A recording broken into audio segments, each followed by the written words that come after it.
Hello, dears. How are you? I hope that all of you are okay. In today's lesson, inshallah, we are going to continue our discussion about our previous lesson, which is the age of automobile.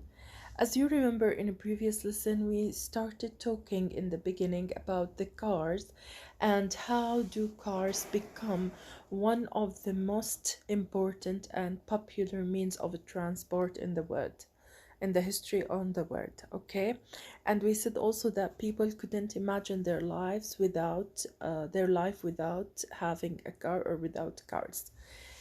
But some people said that our life would be much better, much healthy, much much better in general and healthy if there is no car, without car.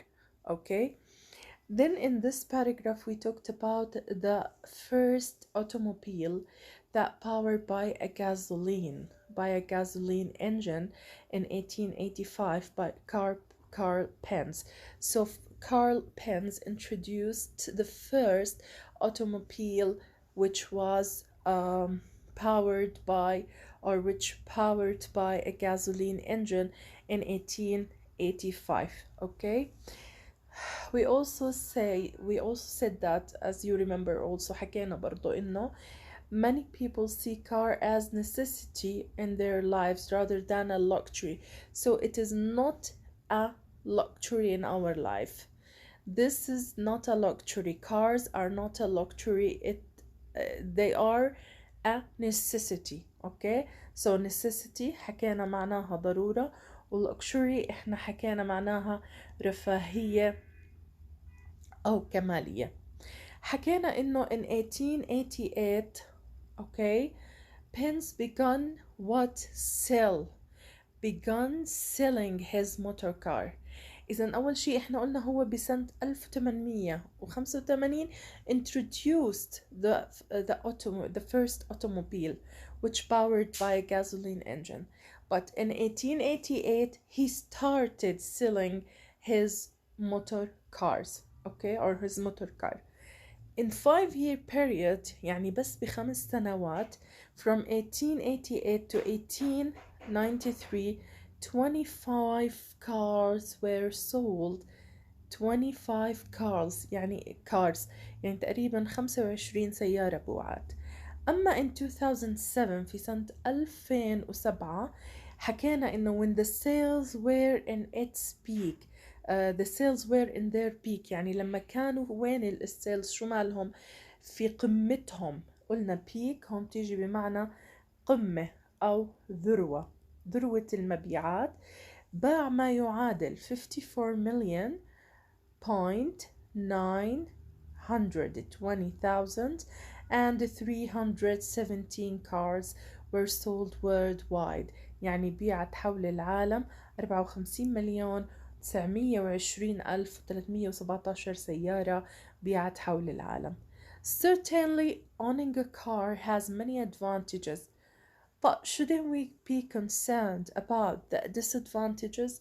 هلا بالتأكيد certainly معناها بالتأكيد، هاي طبعا adverb. Owning a car has many advantages. يعني هلا أنا لما بمتلك سيارة of course there are many advantages, but shouldn't we be concerned about the disadvantages? مش لازم شوي إحنا هيك نكون مطلعين على disadvantages؟ Okay. The number of cars on the road is a real problem, and as that number increases, the problem gets worse. طبعا أكيد إحنا عنا السيارات بالطريق أو بشوارعنا، طبعا شو مالها بتزيد. increases يعني يتصاعد أو يتزايد، عمالها بتتزايد. تمام. So the problem gets worse. بتصير المشكلة مالها أسوأ. worse معناها أسوأ. تمام. In today's lesson inshallah we are going to discuss this whole paragraph. يعني هي شوي big, but first let us listen from the native speaker نسمع الباراجراف هاي من النيف speaker. Please all of you open your books on page 96, hold your pens and follow me. The first, and probably the greatest problem, is that of pollution. The fuel exhaust fumes from a car's engine contain many chemicals or emissions, such as carbon dioxide, CO2, sulfur dioxide, and lead. 900 million... Okay, so خلينا بس نناقشهم two lines. The first and probably the greatest problem is that of pollution. إذا شو بحكي لنا هون؟ The first أول شي and probably ومحتمل إنه the greatest problem أكبر مشكلة بتواجهنا because of cars اللي هي pollution. وننتبه هون مش pollution تمام. pollution اللي هو التلوث. pollution اللي هو التلوث تمام. التلوث like what? The fuel exhaust fumes from cars' engines contain many chemicals or emissions such as carbon dioxide, CO2 or sulfur dioxide and lead. طيب خلينا نشوف هون شو قصدها لما حكالنا عن هذا كلياته. حكالنا هون يا مس إنه the fuel exhaust fumes. What does this mean؟ لما أنا باجي بحكي the fuel exhaust fumes. the fuel exhaust fumes اللي هو إيش؟ أبخرة. exhaust إذن هو شو بيعمل لنا هون الفيول هذا عماله بسبب احتراقه تصاعد أبخرة. شو هاي الأبخرة الفيومز؟ فيومز هاي أبخرة تمام from cars engines. يعني لما بصير عملية الاحتراق الإكزوست عملية الاحتراق للفيول شو هو الفيول؟ اللي هو الوقود. fuel exhaust fumes from cars engines. طبعا هو بيطلق ايش بيطلق عندي أبخرة. هاي الأبخرة نتيجة الاحتراق الوقود في المحرك من ايش؟ من الكارز engines which contain ايش هاي الفيومز؟ إذا contain ليش استخدمنا هون contain؟ لأنه إحنا بنحكي عن الفيومز اللي هي from cars engines تمام من محرك السيارة اللي بتحتوي contain تحتوي many chemicals يعني مواد كيميائية. أنا عندي مواد كيميائية. هذا الاحتراق بسبب الأبخرة. هاي الأبخرة بتحتوي على العديد من المواد الكيميائية or emissions. What is emissions؟ لما باجي بحكي أنا emissions يا مثل اللي هي انبعاثات ثاني أكسيد الكربون سواء كانت. إذن الإميشنز عندي هم معناها إيش؟ انبعاثات تمام. انبعاثات. So لو سألت أنا هون سؤال what do the fuel exhaust fumes from cars engines contain؟ رح تحكي لي it contain or they contain many chemicals or emissions. بيحتوي على العديد من المواد الكيميائية والانبعاثات. مثل إيش هي؟ like what? give me an example or give me examples. أعطوني أمثلة. رح تحكي لي such as carbon dioxide. الكربون دايوكسيد اللي هو إيش؟ CO2 اللي هو ثاني أكسيد الكربون. إذن الكربون دايوكسيد ثاني أكسيد الكربون. sulfur dioxide تمام. والسلفر دايوكسيد يا مس what is a sulfur؟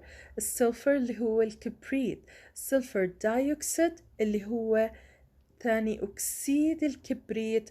والليد اللي هو الرصاص. إذن إحنا هون لما بنحكي السلفر دايوكسيد اللي هو ثاني أكسيد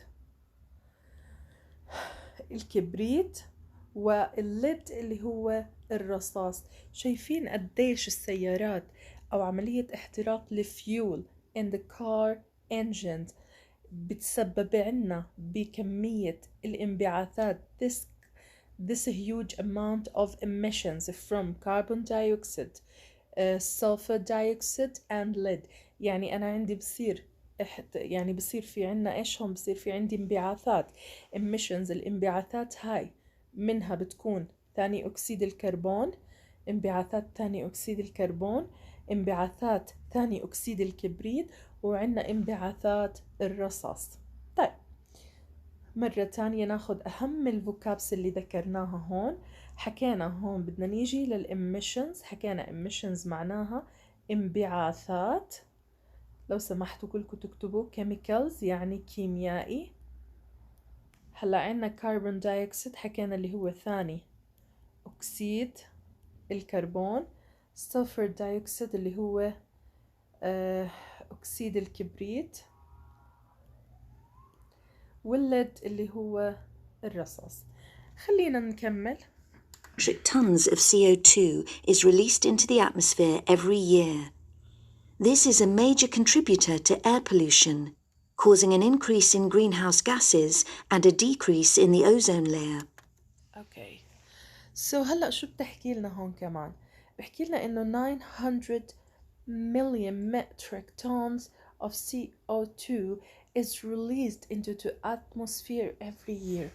احنا بنتخيل كمية الكربون دايوكسيد او CO2 اللي تطلق كل سنة في الفضاء او في هالهواء الطلق اللي احنا بنستنشقه. هلا شو بحكي لنا 900 مليون مترك، يعني ما يعادل قديش 900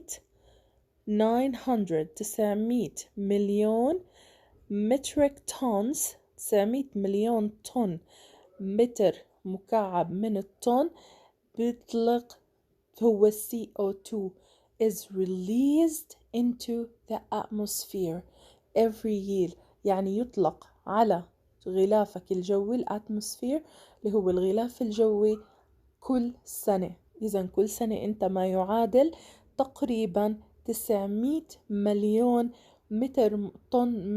يعني طن مكعب من إيش؟ من ثاني أكسيد الكربون released into the atmosphere. released into the atmosphere يعني إيش released؟ يطلق وين؟ يطلق to the atmosphere اللي هو في الغلاف الجوي، الغلاف الجوي.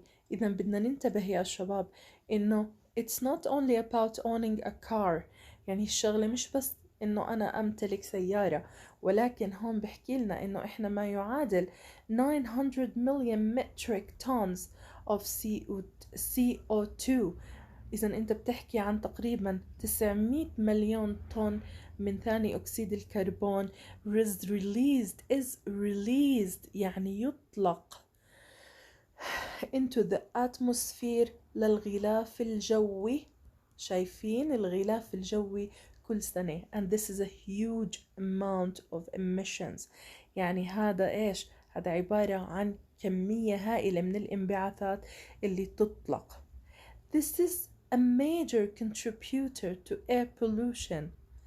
إذا هذا major يعني أساسي، contributor مساهم to air pollution، يعني هذا عبارة عن إيش؟ عن مساهم أساسي أو سبب أساسي لتلوث الهواء، تلوث الهواء. إذا إحنا بنحكي هون contributor مساهم، إذا أو يعني هو متسبب، مساهم أو متسبب، وميجر أساسي. So this is a major contributor to air pollution. pollution اللي هو تلوث. causing an increase in greenhouse gases and a decrease in the ozone layer. ننتبه increase decrease. خلينا نشوف شو قصده هون وشو بحكي لنا. هلا هو لما بحكي لك this is a major contributor to air pollution causing، إيش هو major contributor to air pollution؟ اللي هو طبعا CO2 اللي بتم إطلاقه كل سنة للأتموسفير، okay, which is released into the atmosphere every year. So this بتعود على إيش؟ على CO2. إنه CO2 is a major contributor to air pollution causing an increase in greenhouse gases. إذا بدنا ننتبه هون إيش هو الجرين هاوس؟ الجرين هاوس يا مس اللي هو الاحتباس الحراري، الغازات المنبثقة بسبب الاحتباس الحراري and decreases، يعني هو بيعمل على إيش؟ يتسبب بتصاعد الغازات بسبب in greenhouse gases، غازات تسبب بسبب إيش؟ بسبب الاحتباس الحراري، لأنه الجرين هاوس هو احتباس حراري and decrease يتقلص. decrease، شوفوا هدول الكلمات هدول بنسميهم homophones، اللي هم كلمات يختلفوا في المعنى مضادين لبعضهم. increase decrease بمعنى يتقلص أو ينقص in the ozone layer تمام. إذا ننتبه على شغلة، هلا this major contributor اللي هو CO2 شو بيعمل؟ سوري أتأسف، خليني بس أعمل إراس وخليني أغير لون الخط.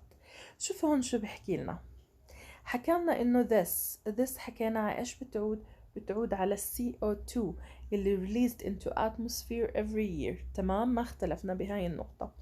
إنه هذا CO2 هو إيش؟ هو major contributor، يعني مساهم أساسي بشو؟ بالair pollution اللي هو تلوث الهواء.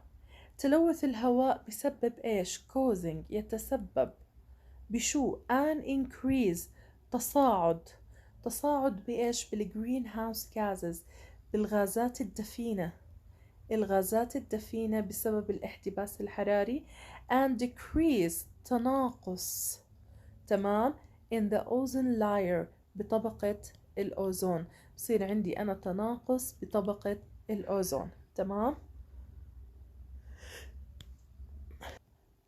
أتوقع إنه for now it's understood.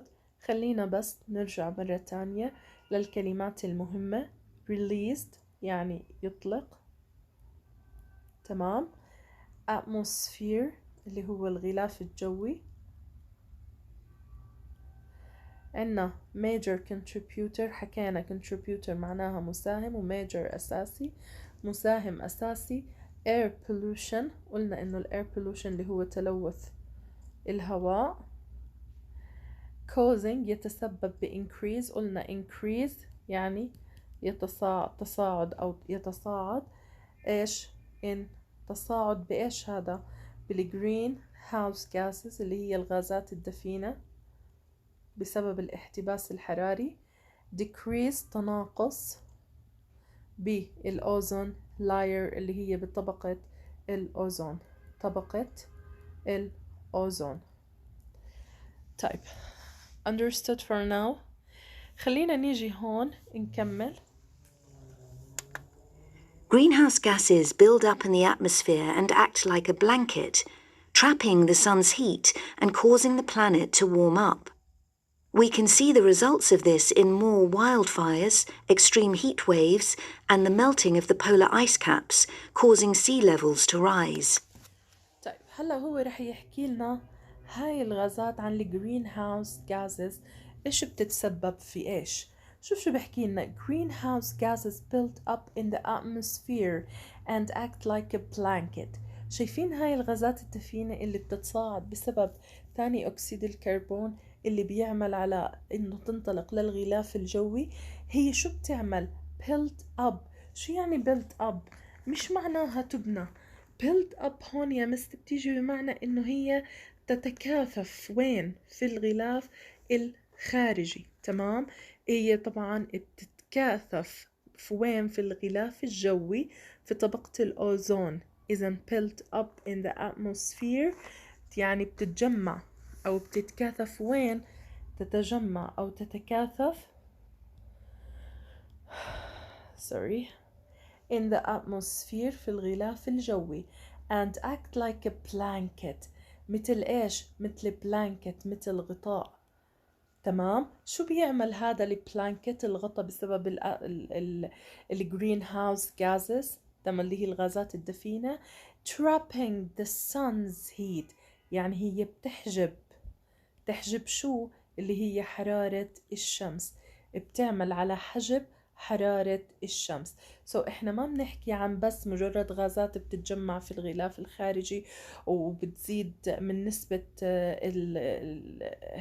اللي طبعا بتزيد من نسبة الاير بولوشن وبتقلل من طبقة الأوزون. لا مش بس هيك، هلأ هي اللي بتعمله إنها بتتكاثف، okay, build up in the atmosphere. وبعدين شو بتصير؟ turns into a blanket. بتصير كأنه، شوف كيف وقتها وصف blanket، يعني بتكون غطاء. هذا الغطاء شو بيعمل؟ hide or trapping the sun's heat، بيحجب حرارة الشمس and causing the planet to warm up. بتتسبب للكوكب بإيش؟ بإنه إيش يصير؟ warm up، يعني حرارته تزيد، حرارته تزيد تدفى. تمام؟ إذا أنا هون شو بحكي لنا؟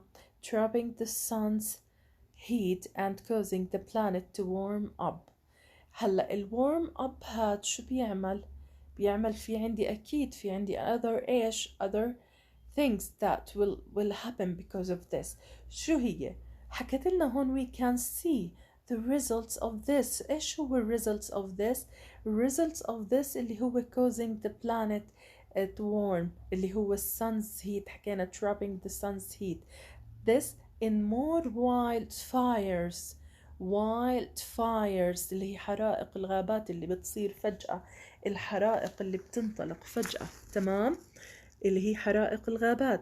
extreme heat waves، موجات الحرارة الحارة اللي بتضرب الأرض، اللي هي الحارة جدا، بتكون حارة جدا. تمام؟ بتكون حارة جدا. وعنا كمان إيش حكالنا؟ هي برضو عنا حكالنا the melting of the polar ice caps، اللي هو إيش؟ اللي هو ذوبان الغطاء الجليدي.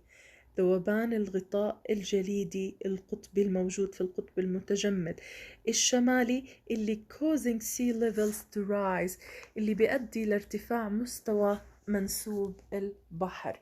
تمام؟ إذا بدنا ننتبه لشغلة يا شباب.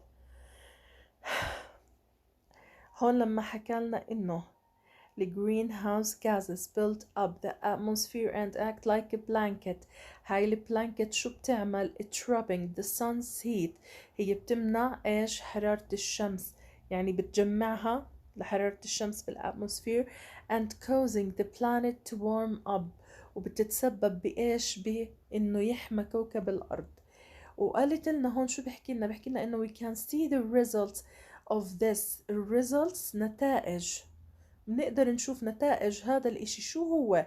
اللي هو هاد نذكر لنا اياه، اللي هو the greenhouse gases with trapping the sun's heat.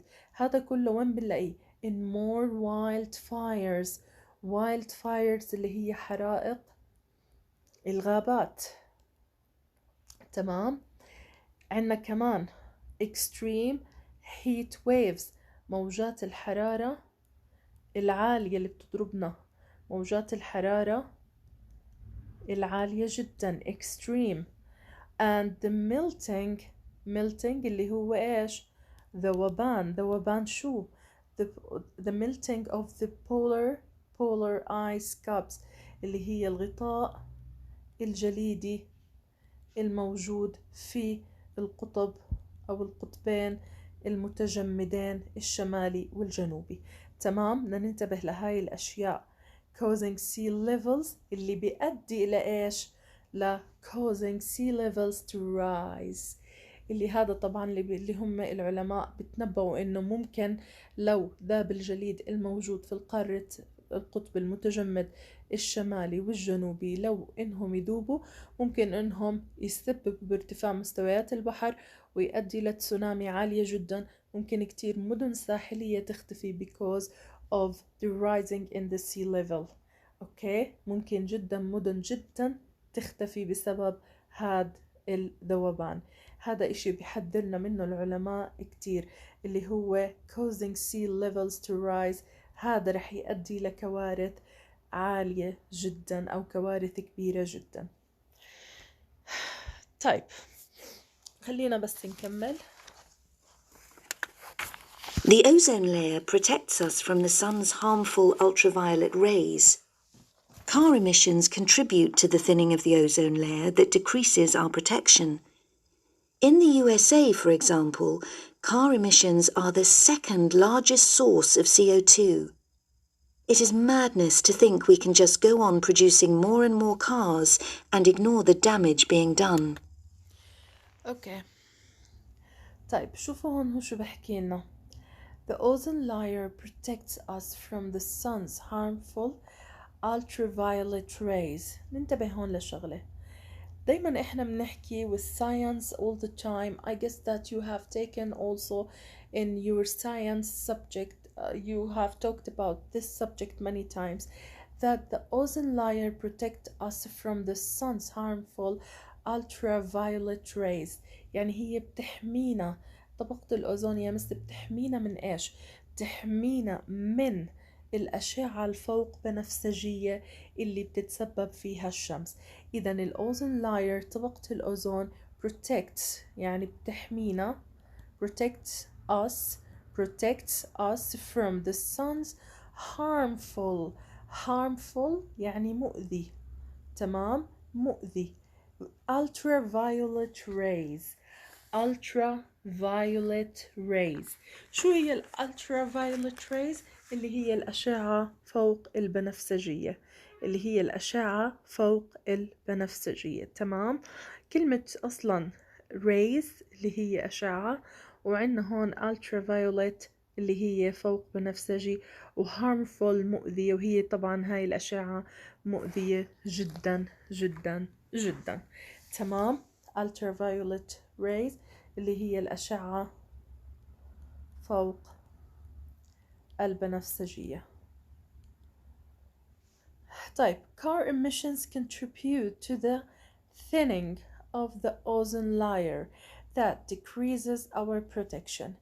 car emissions اللي هي انبعاثات السيارات contribute يعني هاي الانبعاثات تساهم بإيش؟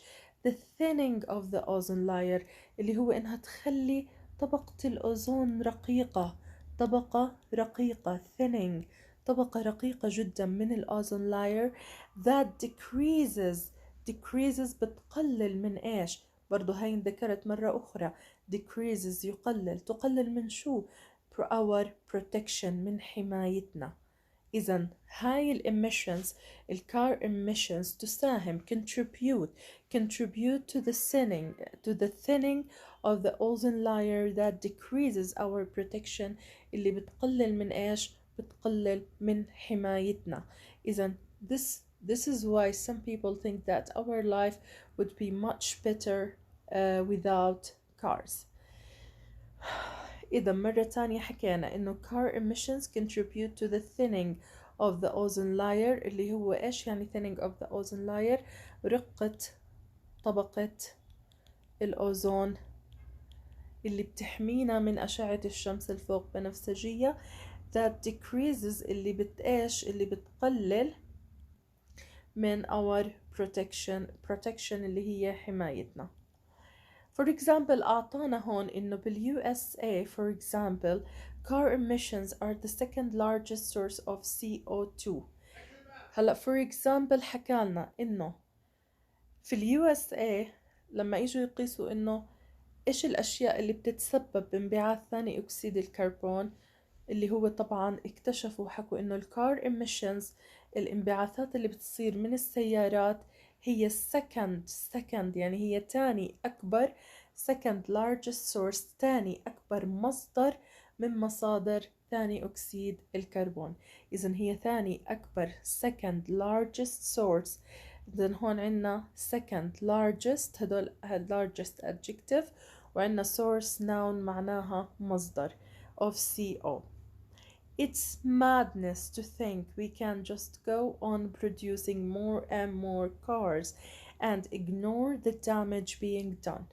شو هون الكاتب بطرح لك كمان نقطة، بحكي لك نقطة إنه it is madness. شو يعني madness؟ إذن هو ضرب من الجنون إنه إحنا نفكر بإنتاج more and more cars، سيارات أكثر وأكثر، ونتجاهل ignore يعني نتجاهل شو اللي هو the damage being done، الضرر الذي يحصل، الضرر الذي يحصل بسبب إيش؟ بسبب الكار emissions. أوكي يا شباب ويا صبايا، إذا مثل ما إحنا هون حكينا هاي كلها بتحكي لنا عن disadvantages أو what car causes to our life. I know it's been a very long video. رح يكون في إلنا إن شاء الله فيديو تاني نطرح فيه عدة أسئلة بعد ما انتوا تاخدوها وتحلوها، ورح نتناقش أكتر بأسئلة أورال الحصة الجاية على هاي الباراجراف. رح يكون في أسئلة أورال وبعديها رح أشرح الفقرة اللي وراها. الفقرة شوي طويلة بس كانت مليئة بالمعلومات اللي كتير مهمة وفيها مصطلحات مهمة نرجع نسمعها، تمام؟ لأنه تسميع امتحان القراءة رح يكون بهذا الدرس، جزء من هذا الدرس وجزء من الدرس اللي بعده. يعطيكم العافية يا تاسع. See you إن شاء الله in our next lesson. Don't forget to share and subscribe. Press the bell icon in order to get everything new. Thank you so much. Bye bye.